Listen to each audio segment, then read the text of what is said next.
नमस्कार, कैसे हैं आप सभी लोग। आप सबका स्वागत करती हूँ अपने चैनल ज्ञानोदय में।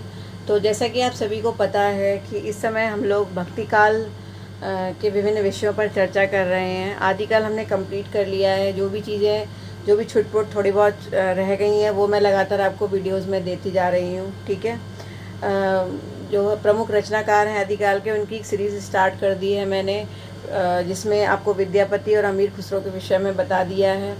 और इसके अलावा आदिकाल के प्रमुख रचनाकार कवि आदि की ट्रिक्स मैंने आपकी प्लेलिस्ट में लगा दी हैं, आप देख लीजिए। और जो भी बची हैं वो मैं आपको जल्दी से जल्दी देने की कोशिश करूँगी। तो आज जो हमारा भक्ति काल है, ठीक है, भक्ति काल के विषय में अगर हम बात करें तो भक्ति काल में मैंने आपको अभी तक जो भी वीडियोस दी हैं उसमें मैंने भक्ति काल की पृष्ठभूमि और भक्ति काल की जो भक्ति काल के विषय में जो उसका क्लासिफिकेशन था वो, और कृष्ण काव्य धारा, सगुण काव्य के विषय में और कृष्ण काव्य धारा के विषय में कृष्ण से संबंधित मुख्य बिंदु मैंने आपको बता दिए हैं। तो आज हम पढ़ेंगे जो भक्ति काल है उसमें जो विभिन्न संप्रदाय हुए थे, ठीक है, उन संप्रदायों के बारे में हम पढ़ेंगे। चूँकि हम कृष्ण भक्ति काव्य के विषय में चर्चा कर रहे हैं तो इसलिए कृष्ण भक्ति से संबंधित जितने भी संप्रदाय हैं उनके विषय में जानेंगे। ठीक है, तो चलते हैं। देखिए, सबसे पहले अगर बात करें प्रमुख संप्रदायों की तो सबसे पहले आता है वल्लभ संप्रदाय। ठीक है, वल्लभ संप्रदाय जिसके प्रवर्तक वल्लभाचार्य थे, नाम से ही आपको समझ में आ रहा होगा। देखिए, ये जो संप्रदाय होते हैं इनमें जो संप्रदाय से रिलेटेड जो वाद होते हैं, जैसे क्वेश्चन ये आता है कि वल्लभ संप्रदाय जो था वो किससे संबंधित था, तो आपको जो है एक 4 ऑप्शन दे दिए जाएंगे: अद्वैतवाद, द्वैतवाद, शुद्धाद्वैतवाद, विशिष्टाद्वैतवाद। ठीक है, तो इस तरीके से आपको 4 ऑप्शन दे दिए जाएंगे। तो इनमें क्या होता है, संप्रदाय में बड़ी मुश्किल हो जाती है वहाँ पर चूज़ करना, क्योंकि ज़्यादातर स्टूडेंट्स अद्वैतवाद, द्वैतवाद, विशिष्टाद्वैतवाद, शुद्धाद्वैतवाद इन सब में बड़े कंफ्यूज रहते हैं। ठीक है, उनको समझ नहीं आता कि इनमें क्या अंतर है, क्या होता है द्वैतवाद और क्या होता है अद्वैतवाद, विशिष्ट द्वैतवाद क्या होता है। ठीक है, ये सब उनकी समझ में नहीं आता। तो इसके लिए मैं आपको बता देती हूँ, ये जो आप मेरा वीडियो अभी ये जो आपको मिला है मेरा संप्रदाय का, इसके जस्ट बाद वाला ये मेरा वीडियो नंबर 4 है जो मैं अभी इस समय आपको दे रही हूँ। इसके जस्ट बाद वाला वीडियो नंबर 5 आप देखेंगे तो इसमें आपको ट्रिक्स मिलेंगी कि विभिन्न संप्रदायों के जो आचार्य थे, ठीक है, उनको कैसे उनके नाम आप लर्न कर सकते हैं। ठीक है, उसकी ट्रिक्स आपको मिलेगी वीडियो नंबर 5 में। और वीडियो नंबर 6 और 7 जो मेरा प्लेलिस्ट में लगा हुआ है उसमें आपको मिलेगा कि वास्तव में द्वैत और अद्वैतवाद क्या है। ठीक है, वास्तव में द्वैतवाद क्या है, क्या थ्योरी वहाँ पर काम करती है, क्या सिद्धांत दिया गया है द्वैतवाद में, किस तरह से ईश्वर को उसमें माना जाता है, और द्वैतवाद में क्या होता है, शुद्धाद्वैतवाद में, यानी सभी जितने भी ये वाद हैं मैंने सभी को जो है पूरे अच्छे से डिफाइन किया है वीडियो नंबर 6 और 7 में, जबकि 5th में आपको ट्रिक्स दे रखी है। ठीक है, तो आप जो है ये 3 वीडियोज़ अगर ढंग से पढ़ लेंगे तो आपको बिल्कुल अच्छे समझ में आ जाएंगे, आपको ट्रिक्स से लर्न भी हो जाएगा। ठीक है, और बाकी द्वैत अद्वैत के बारे में आप जानना चाहते हैं कि इन वादों का अर्थ क्या है, ठीक है, तो वो आपको 6-7 से मिल जाएगा। ठीक है, तो आप वो ज़रूर देख लें वीडियोस। बाकी जो मुख्य बिंदु हैं वो मैं इस वीडियोस में आपको बता देती हूँ। तो देखिए, वल्लभ संप्रदाय जो है, जो कि वल्लभाचार्य ने स्टार्ट किया था, वो शुद्धाद्वैतवाद से रिलेटेड है। अब आपको ये लर्न नहीं होगा तो इसलिए आप मेरी ट्रिक्स आपको देखनी पड़ेंगी। ठीक है, वीडियो नंबर 5 में। अब देखिए, तो शुद्धाद्वैतवाद जो है उसे पुष्टि मार्ग भी कहा जाता है। ठीक है, तो वल्लभाचार्य जी ने पुष्टि मार्ग दिया था शुद्धाद्वैतवाद के अंतर्गत अपने वल्लभ संप्रदाय में। ठीक है, अब बात आती है कि पुष्टि क्या होता है। देखिए, पुष्टि का मीन्स होता है पोषण। ठीक है, क्वेश्चन ये बहुत पूछा जाता है कि पुष्टि मार्ग के अंतर्गत पुष्टि शब्द का क्या अर्थ है, तो उसका अर्थ क्या है, पोषण। और पोषण का मतलब क्या है, भगवत कृपा। ठीक है, वहाँ पर पोषण से मतलब होता है भगवत कृपा। ठीक है, जैसे कि हम भोजन करते हैं तो हमें उससे पोषण मिलता है, उसी तरीके से हमें भगवान की जो कृपा होती है, ठीक है, भगवान की कृपा हमारी पोषण जैसी ही है। ठीक है, तो जो पोषण शब्द को वहाँ पर समानता प्रकट की गई है किससे, भगवत कृपा से। ठीक है, तो पुष्टि का अर्थ है पोषण और पोषण का अर्थ क्या है, भगवत कृपा। तो ये आपको पता होना चाहिए। ठीक है, तो जो शुद्धाद्वैतवाद इसका जो वाद है, ठीक है, बाकी पुष्टि मार्ग इसमें विशेष है।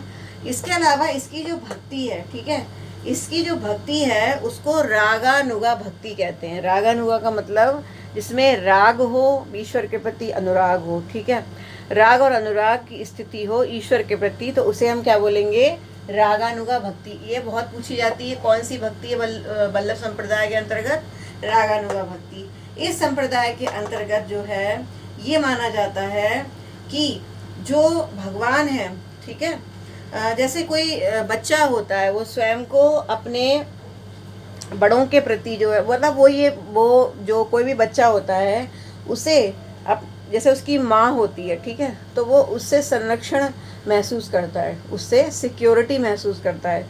बिल्कुल इसी तरह से पुष्टि मार्ग के अंतर्गत भक्त जो है वो भगवान से, अपने भगवान के द्वारा अपने आप को कैसा संरक्षित महसूस करता है, मतलब सुरक्षित महसूस करता है, ठीक है।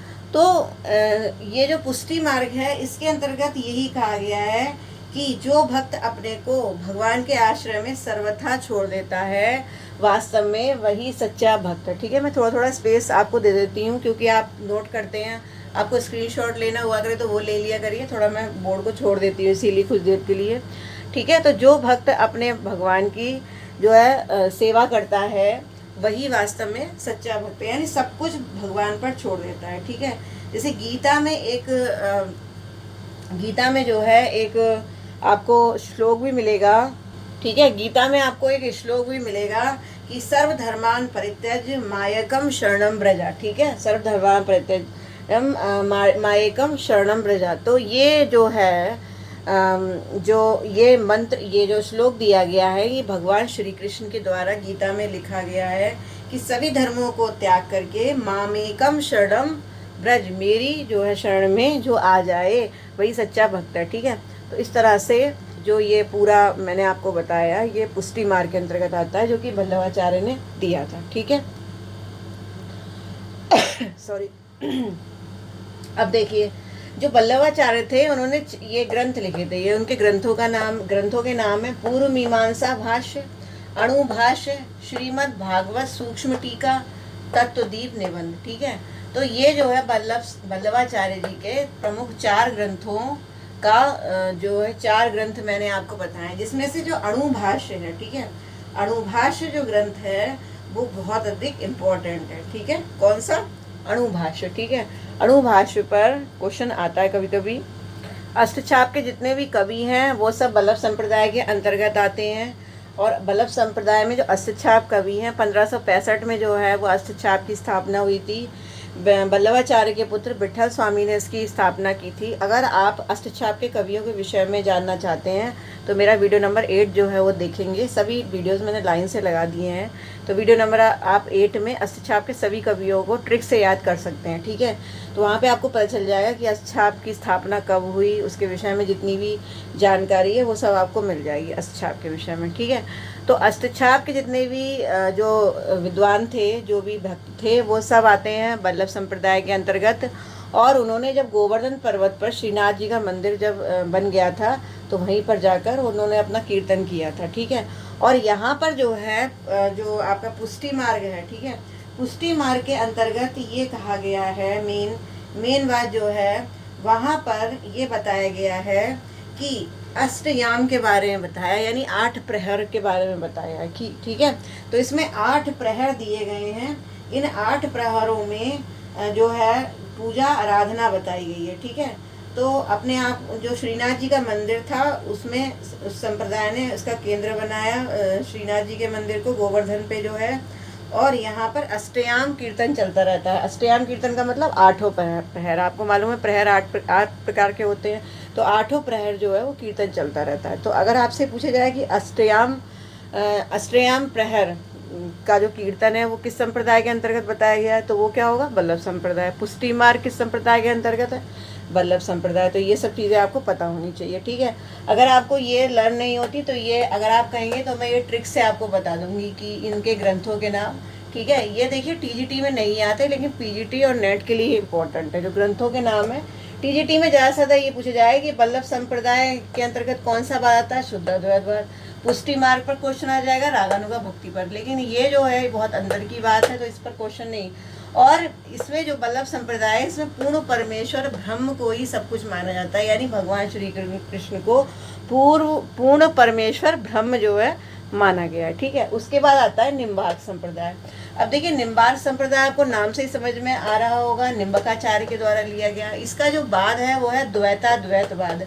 अब इस द्वैताद्वैतवाद के बारे में अगर मैं समझाऊं तो कोई फायदा नहीं होगा, क्योंकि जो आप मेरा जो वीडियो नंबर जो 6 है, 6-7 जो वीडियो है, उनमें आपको सबके बारे में बिल्कुल अच्छे से समझ में आ जाएगा। अगर आप वो देखेंगे तो यहाँ समझाने का कोई तात्पर्य नहीं है कि द्वैताद्वैतवाद क्या है। बस आप समझ लीजिए कि निम्बार्क संप्रदाय द्वैताद्वैतवाद से संबंधित है। निम्बकाचार्य ने इसको दिया था 1162 में, और निम्बकाचार्य का जो रियल नेम था, वास्तविक नाम था नियमानंद, और ये दक्षिण भारत के थे, लेकिन वास्तव में इनकी कर्म भूमि जो थी वो ब्रजमंडल थी। ठीक है, क्योंकि पूछ लिया जाता है कि निम्नलिखित में से कौन से भक्त दक्षिण भारत के थे, तो कौन थे? नियमानंद। ठीक है, यानी निम्बकाचार्य। और निम्बार्क संप्रदाय के अंतर्गत राधा कृष्ण की जो युगल मूर्ति है उसकी उपासना पर बल दिया गया है। ठीक है, राधा कृष्ण की जो युगल मूर्ति है उसकी उपासना पर बल दिया जाता है। और इसके अलावा निम्बकाचार्य जो थे, इनके प्रमुख ग्रंथ कौन कौन से ये आप देख लीजिए। इनके ग्रंथ हैं वेदांत परिजात सौरभ, 10 श्लोकी, श्री कृष्ण स्तवराज, मंत्र रहस्य और प्रसन्न कल्पवल्ली। ठीक है, तो ये जो है जो ग्रंथ हैं निम्बकाचार्य के, अगर आप चाहते हैं तो मैं ट्रिक के साथ सभी आचार्यों के ग्रंथ आपको बता दूंगी, जिससे आपको लर्न हो जाए। ठीक है, एक बार मुझे कमेंट करके बता दीजिए अगर आप चाहते हैं तो मैं ज़रूर बताऊंगी। ठीक है, अच्छा, ये सलेमावाद का नाम बड़ा इंपॉर्टेंट है निम्बार्क संप्रदाय के अंतर्गत। ठीक है, ये आपको पता होना चाहिए सलेमावाद के विषय में। ठीक है, तो सलेमावाद के अंतर्गत क्या है? वास्तव में राजस्थान के सलेमाबाद में निम्बार्क संप्रदाय की सबसे बड़ी गद्दी मानी जाती है। ठीक है, तो वहाँ पर माना जाता है कि भगवान वास्तव में साक्षात भगवान गद्दी पर विराजित है, राधा कृष्ण की युगल मूर्ति। तो सलेमाबाद में सबसे बड़ी गद्दी मानी जाती है। ठीक है, निम्बार्क संप्रदाय की। तो ये इस पर क्वेश्चन आता है सलेमाबाद पर। ठीक है, अच्छा, इस संप्रदाय के प्रमुख भक्त जो थे निम्बार्क संप्रदाय के, वो कौन कौन से थे? वो थे श्री भट्ट, जिन्होंने युगल शतक और युगल शतक लिखी। ठीक है, श्री भट्ट ने कौन सी लिखी? युगल शतक। ठीक है, हरिव्यास देव, जिन्होंने महावाणी लिखी।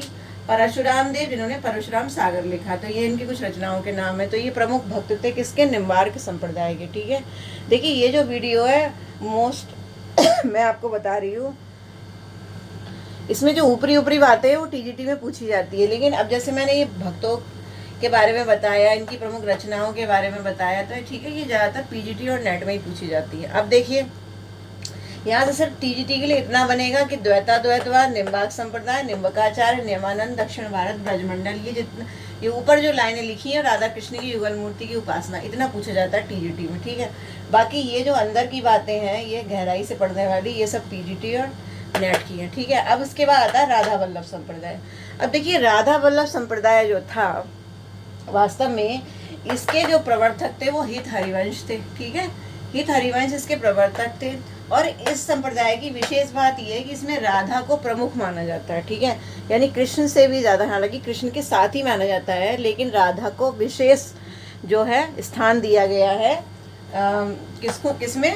राधा वल्लभ संप्रदाय में। ठीक है, कृष्ण के साथ इस संप्रदाय की एक विशेषता और है कि यहाँ जैसे अगर आप राधा वल्लभ संप्रदाय के किसी मंदिर में जाएंगे तो कृष्ण के साथ में राधा का विग्रह नहीं मिलेगा आपको, यानी राधा और कृष्ण अलग अलग नहीं मिलेंगे। उसमें क्या होता है कि कृष्ण की मूर्ति के बराबर में एक गद्दी लगी होती है। ठीक है, एक अलग से एक गद्दी बनाई जाती है, बराबर में एक सिंहासन बनाया जाता है, और उस सिंहासन पर स्वर्ण पत्र वहाँ पर लगाया जाता है, उस पर राधा लिखा होता है। ठीक है, मतलब ऐसा नहीं है कि उनकी अलग छवि, कृष्ण में ही उनको समाहित माना जाता है। ठीक है, तो अलग से एक राधा नाम मतलब लिख दिया जाता है केवल, लेकिन अलग अलग विग्रह नहीं किया जाता इसमें। ठीक है, राधा नाम से। और इस जितने भी ये जो होते हैं राधा वल्लभ संप्रदाय के, इनकी विशेषता ये होती है कि तिलक भाल से त्रिकुटी तक, यानी तिलक भाल से लेके त्रिकुटी तक पूरा लंबा टीका लगाते हैं ये, और बीच में काले रंग की एक बिंदी लगाते हैं।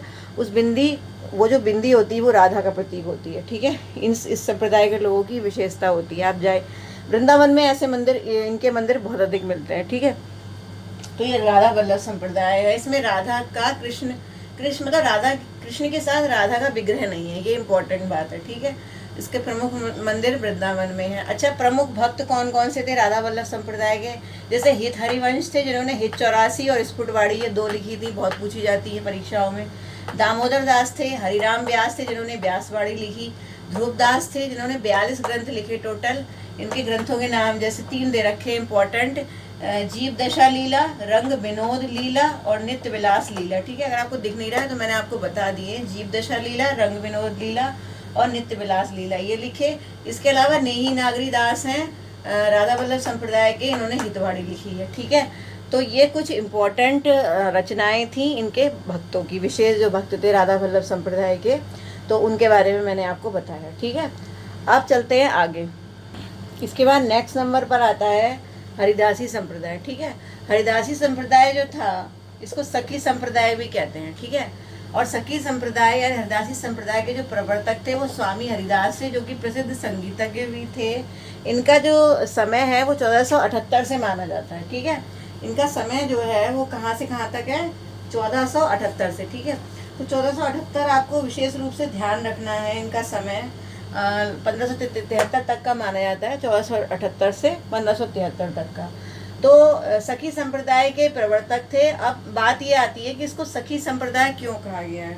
क्योंकि इसको सखी संप्रदाय कहने का जो विशेष जो कारण था वो ये था कि वास्तव में इस संप्रदाय के अंतर्गत जो राधा कृष्ण हैं, ठीक है, उनकी जो वृंदावन में जो रासलीलाएं किया करते थे और नित्य विहार किया करते थे वृंदावन में, उन सभी लीलाओं के विषय में जो है भक्त उन रस लीलाओं में जो है आनंदित होता है। ठीक है, तो इस तरह से जो अगर देखा जाए तो सखी कहने का जो तात्पर्य है वो यही निकलता है वास्तव में कि मुख्य रूप से नित्य विहार दर्शन ही इसमें जो है जीवात्मा का एक उद्देश्य माना गया है। यानी जो प्रमुख लीलाएं थीं जो वृंदावन में वो राधा और गोपियों के साथ में जो लीलाएं करते थे, वो वास्तव में वही लीलाएं करने से जो भक्त है वो अपने आप को आनंदित महसूस करता है। ठीक है, तो वो नित्य लीलाएं करने वाला अपने आप को एक सखी के रूप में मानता है। ठीक है, कि वास्तव में भगवान और राधा का मैं सखा हूँ या सखी हूँ। ठीक है, तो सखी विशेष रूप से माना गया क्योंकि गोपियों के साथ में वो आपको मालूम है रासलीला किया करते थे, गोपियाँ और राधा हुआ करती थी, एक तरीके से उनकी सखी ही हुआ करती थी। तो उस भावना से अगर जो है कोई भी भक्त अगर इस तरह से आनंदित होता है उनकी लीलाओं में, उनकी प्रेम लीलाओं में, तो उसको सखी संप्रदाय के अंतर्गत माना जाता है। और इसके जो प्रमुख भक्त थे वास्तव में, देखिए हरिदासी संप्रदाय में एक इम्पॉर्टेंट बात ये कि हरिदासी संप्रदाय जो था उसके प्रमुख सिद्धांतों के बारे में जो लिखने वाली पुस्तक है, प्रमुख सिद्धांत जिस पुस्तक में लिखे हुए हैं उसका नाम है निजमत सिद्धांत। ठीक है, और ये निजमत सिद्धांत जो है वो किशोर दास के द्वारा लिखी गई है। ठीक है, और एक बात और भी है कि तानसेन जो थे वो हरिदासी संप्रदाय के प्रमुख भक्तों में माने जाते थे। तो आपको मालूम है कि स्वामी हरिदास, आप जानते हैं, आप निधिवन में जाते हैं तो वहाँ पर आपको स्वामी हरिदास का मंदिर भी मिलता है। ठीक है, वहाँ मूर्ति उनकी मिली थी।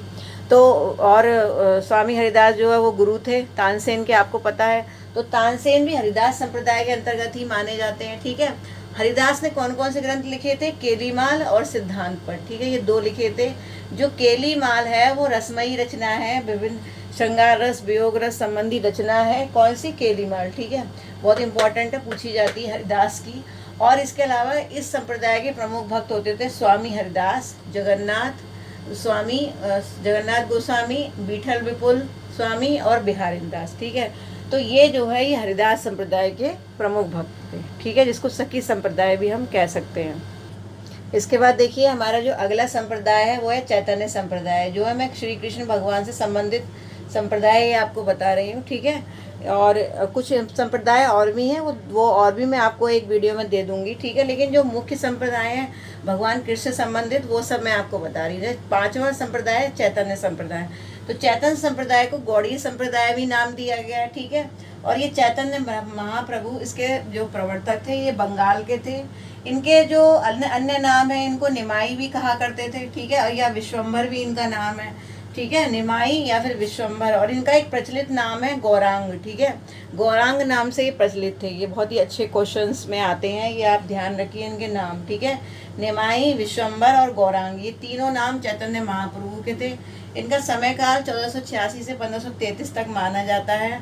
और ये जो आपका गौड़ीय संप्रदाय था, इसके जो मूल तत्व थे वो थे प्रेम, ममता और भावुकता। ठीक है, और इस संप्रदाय को अचिंत भेदाभेदवाद भी कहा गया है। ठीक है, अचिंत भेदाभेद। अब ये अचिंत भेदाभेद भाव क्या है? ठीक है, अचिंत भेदाभेदवाद भी इसको कहते हैं। गौड़ी संप्रदाय के अंतर्गत ये बात आता है। तो ये आपको मेरा वीडियो नंबर 6 और 7 उससे आपको समझ में आ जाएगा जब आप उसको एक बार देखेंगे। तो अचिंत भेदाभेदवाद था। ठीक है, और इस संप्रदाय के अंतर्गत ये मानते थे वास्तव में कि शांत, दास्य, साख्य, वात्सल्य और माधुर्य, ये 5 प्रकार की जो भक्ति बताई गई हैं, ये पांचों इसके अंतर्गत आती थी, चैतन्य संप्रदाय के अंतर्गत। ठीक है, चैतन्य संप्रदाय जो था, और इसमें ये बताया गया है कि श्री कृष्ण परम तत्व हैं और जीव ईश्वर विमुख होने पर भी बंधनग्रस्त हो जाता है। जीव जो है वो, मतलब कहने का मतलब है कि जो जीव है वो बंधनों से मुक्त तो होता नहीं है, माया उसको जकड़े रहती है, लेकिन जब वो ईश्वर का ध्यान करता है तो वो बंधन से मुक्त हो जाता है। प्रमुख तत्व यानी प्रेम, ममता और भावुकता ये माने गए हैं। और क्या होता है कि श्री कृष्ण परम तत्व हैं और ईश्वर कृपा से जो भक्त है वो मुक्त हो जाता है अगर उसे ईश्वर कृपा मिल गई तो। हालांकि सभी जितने भी संप्रदाय हैं उनमें एक ही बात कही गई है भगवान श्री कृष्ण को लेकर के कि प्रमुख तत्व उनको बताया गया है, लेकिन बस थोड़ा थोड़ा अंतर होता है। बस ये बातें समझ में आनी चाहिए। मुख्य रूप से इनके बाद अधिक इम्पोर्टेंट है कि जैसे कि चैतन्य संप्रदाय का क्या था, ये था अचित्त भेदाभेद भाव था। ठीक है, चैतन्य संप्रदाय के बाद हो गए, या फिर आपके जो है अभी मैंने बल्लभ संप्रदाय का कौन सा बाद था। ठीक है, राधा बल्लभ संप्रदाय का। तो ये बादों के नाम ज़्यादा पूछे जाते हैं। ठीक है, तो ये आपको विशेष रूप से पता होने चाहिए। बाकी जो है जितने भी जो इम्पोर्टेंट पॉइंट है वो मैंने आपको बता ही दिए हैं इस संप्रदाय के विषय में।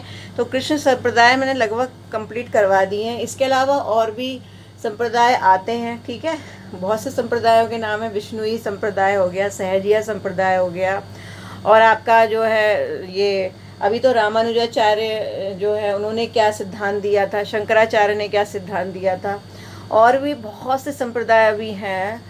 थोड़े बस 5 मिनट के वीडियो में ये भी कंप्लीट हो जाएंगे। तो मैंने जो कृष्ण से संबंधित है वो आपको बता दी इस वीडियो में। ठीक है, जिससे चूँकि मैं कृष्ण काव्य धारा इस समय करा रही हूँ, तो वो अगर राम भक्ति काव्य कराऊंगी तो वहाँ पर राम के जो प्रमुख संप्रदाय वो सब कंप्लीट बता दूंगी। ठीक है, तो इस तरह से मुख्य संप्रदाय आपके कंप्लीट हो गए हैं। लेकिन आप अगर वीडियो नंबर 5, 6, 7 नहीं देखेंगे तो आपको दिक्कत हो जाएगी। मैं इसी वीडियो के डिस्क्रिप्शन बॉक्स में डाल दूंगी उन सभी वीडियोज़ के लिंक। ठीक है, जिससे आप आसानी से देख सकें और आपको समझ में आ जाए। ठीक है, आप इसी वीडियो से उन वीडियोज़ को ओपन कर सकते हैं। ठीक है, अगर देखिए, अगर आपको कुछ बच्चों का मेरे पास मैसेज आता है कि मैम हम समझ नहीं पाते कि जो क्रम से आप जो भी चीज़ें बता रहे हो उसको क्रम से कैसे पढ़ें। ठीक है, किस तरह से पढ़ें, तो या तो आपको प्लेलिस्ट निकालनी नहीं आती। देखिए, अगर आपको प्लेलिस्ट ढूंढने में दिक्कत होती है, आपको वीडियोस नहीं मिलते, अगर ऐसी कोई प्रॉब्लम है तो आप प्लीज़ मुझे कमेंट करके बताइए, तो मैं आपको ये तरीका बता देती हूँ कि आप मेरे वीडियोज़ को किस तरह से ढूंढ सकते हैं। ठीक है, तो मैं आपको ये तरीका बता दूंगी किस तरह से आपको वीडियोस वगैरह मिल जाएंगे जिससे आसानी से आप स्टडी कर सकें। हालांकि मैंने भक्ति जैसे आदिकाल पढ़ाया तो आदिकाल की एक अलग प्लेलिस्ट बना दी, भक्ति काल पढ़ा रही हूँ तो भक्ति काल की मैंने अलग बना दी। मैं लगातार प्लेलिस्ट इसलिए क्रिएट करती जा रही हूँ और नंबर डालती जा रही हूँ 1 2 3 करके, जिससे आपको आसानी से पढ़ने में आसानी हो। ठीक है, तो आज जो है सब्सक्राइब कर लीजिए चैनल को अगर नहीं किया है। आज मैंने ये कंप्लीट करवा दिया। इसके बाद जो है मैं कृष्ण काव्य धारा के विषय में प्रमुख उसकी प्रवृत्तियां बताऊंगी, फिर सूरदास के प्रमुख जितनी भी मुख्य बातें हैं वो बता दूंगी, प्रमुख कवि हो गए। ठीक है, और इम्पॉर्टेंट ट्रिक्स हो गई कृष्ण काव्य धारा की। फिर उसके बाद शुरू करेंगे राम भक्ति काव्य। ठीक है, तो इस तरह से आप करते रहिए और वीडियोस को देखते रहिए। आज का वीडियो थोड़ा सा लंबा हो गया लेकिन इसे समझना बहुत ज़रूरी था। ठीक है, तो सब्सक्राइब कर लीजिए चैनल को और मेरे वीडियोस शेयर कीजिए ज़्यादा से ज़्यादा, मुझे कमेंट ज़रूर कीजिए और इसी तरह से पढ़ते रहिए लगातार। फिर मिलती हूँ नेक्स्ट वीडियो में। नमस्कार।